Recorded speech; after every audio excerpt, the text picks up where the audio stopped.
जो हावी तोच हवा.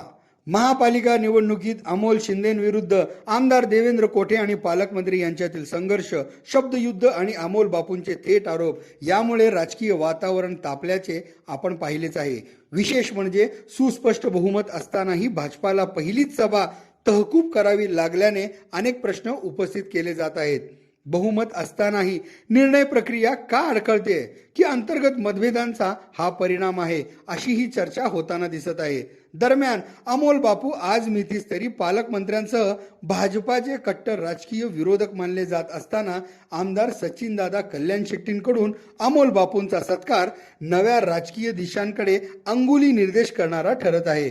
मराठा समाजातील युवा तडफदार नेतृत्व, महापालिकेच्या कामकाजासह शहर जिल्ह्याच्या राजकारणातील अमोल बापूंची पकड, तसेच 2029ला आमदार देवेंद्र कोठेंविरोधात आमदारकीची निवडणूक लढविणार असल्याचे बापूंकडून करण्यात आलेले जाहीर आवाहन, तसेच त्यांच्या पाठीशी भाजपातील विशेषतः 2 दादांविरोधी गट समजल्या जाणाऱ्यांचा पाठबळ या बाबी भविष्यातील राजकारणात बापूंना जितक्या फायदेशीर समजल्या जातात तितक्याच भाजपातील अंतर्गत कलहाला नुकसान पोहोचविणाऱ्याही मानल्या जातात. त्यामुळे हा सत्कार अनेक राजकीय दिशांकडे निर्देशित करणारा ठरणार असल्याचे मानले जात आहे.